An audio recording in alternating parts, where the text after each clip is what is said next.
안녕하세요. 떠있는 달을 환하게 빛내주는 깜깜한 밤하늘 같은 사람 신지윤입니다. 어린이집 아동 학대 사건이 끊이질 않고 있습니다.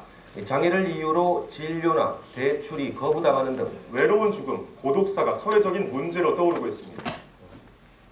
이 영상에 나온 사람들의 공통점이 뭐라고 생각되시나요? 도움이 필요한 거예요! 네, 맞습니다. 바로 누군가의 도움을 필요로 하고 있는 사람들이죠. 제 꿈은 바로 사람들을 도와주는 사회복지사입니다. 사회복지사란 청소년, 노인, 여성, 가족, 장애인 등 다양한 사회적, 개인적 욕구를 가진 사람들의 문제에 대한 사랑과 평가를 통해 문제 해결을 돕고 지원하는 사람을 일컫습니다. 물론 처음부터 제가 이 꿈을 가지고 있었던 것은 아니었습니다. 초등학교 5학년 때부터 시작해 중3 때까지 꽤 오랫동안 가지고 있었던 꿈이 있었습니다.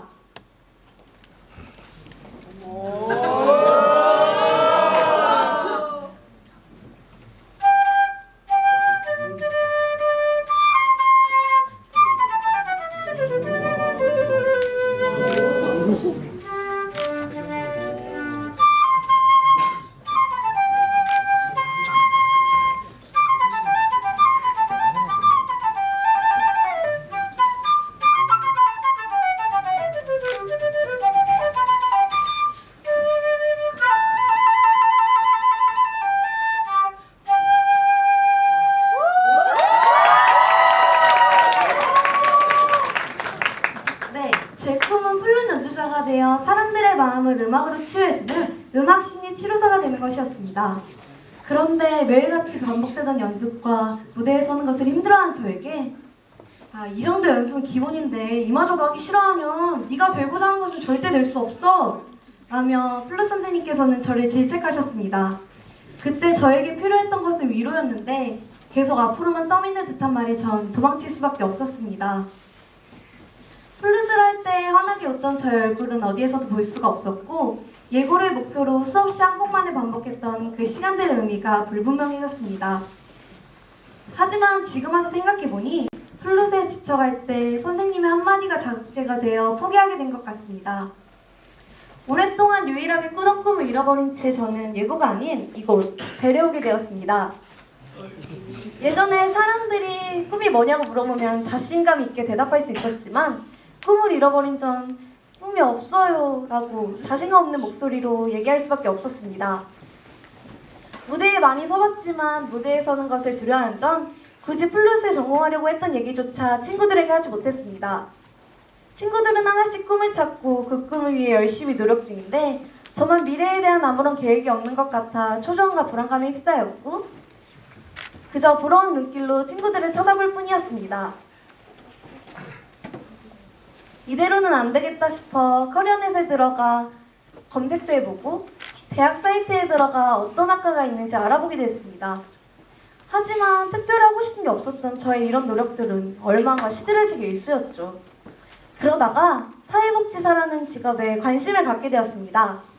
그리고 기회가 찾아왔습니다. 바로 진로직업 체험이었는데요. 플룻을 할 때도 제가 사람들을 돕고 싶다는 것이 저의 비전이었기 때문에 내가 과연 잘 할 수 있을까? 하는 의심과 기대를 가진 채 2박 3일간의 사회복지 체험 활동이 시작되었습니다. 요양원과 아동센터에서 식사봉사, 물리치료 보조, 목욕 보조 등 직접 경험을 해보고 나니 많은 생각을 하게 되었습니다. 하루는 치매에 걸린 할머니 목욕 보조를 해드리고 있는데 고맙다며 제 손을 꽉 잡아주실 때 저는 울컥할 수밖에 없었습니다. 누군가를 돕는 일이 세상 어떠한 일보다도 행복하다는 것을 그때 깨달았습니다. 이 일을 절대 만만하게 봐서는 안 되겠구나 생각하면서도 이 일을 꼭 해야겠다고 다짐했습니다. 사람들을 많이 상대하는 직업이다 보니 쉽게 지칠 수 있다고 원장님께서 말씀하셨는데 정말 일정이 끝나자마자 쓰러지듯 잠이 들었습니다. 하지만 경험도 쌓고 사회복지라는 분야에 한 발 다가설 수 있었던 이 기회가 저에게는 너무나도 소중하게 다가왔고 놓치고 싶지 않았습니다. 기회를 잡았더니 하고 싶은 일이 뚜렷해졌고 제 안에 잠자고 있었던 제 꿈이 깨어나게 되었습니다. 그날부터 하루하루가 즐거워졌습니다. 이뤄야 할 목표가 있기에 노력이 당연시해졌고 사이트에 들어가 본격적으로 봉사활동을 시작했습니다. 관련 서적도 찾아읽기 시작했고요. 꿈을 찾기 전에는 누군가 나에게 시키는 일만 했는데 이제는 제가 스스로 찾아서 할 수 있는 능력을 키우게 됐습니다. 그리고 이 프레젠테이션을 준비하면서 어느 분야에서 일할 것인지에 대한 행복한 고민도 하게 되었고 미래에 대한 목표를 바로잡는 단계까지 올라서게 됐습니다. 제가 가장 좋아하는 어떤 하루라는 책에 작가가 쓴 문장이 있습니다. 낮에는 보이지 않던 달이 밤에만 환하게 보이는 이유가 캄캄한 밤하늘이 그 달을 더욱 빛내주기 때문이라고요. 저도 그런 사람이 되고 싶습니다.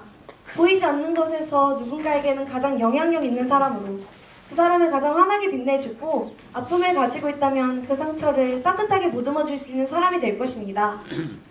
아주 사소하고 작은 일이라도 저를 필요로 하는 사람들을 위해 사랑으로 섬기며 아낌없이 주는 사회복지사. 제 꿈을 위한 저의 노력은 이제부터 시작입니다. 지금까지 떠있는 달을 환하게 빛나게 해주는 깜깜한 밤하늘의 사람 신지윤이었습니다. 감사합니다.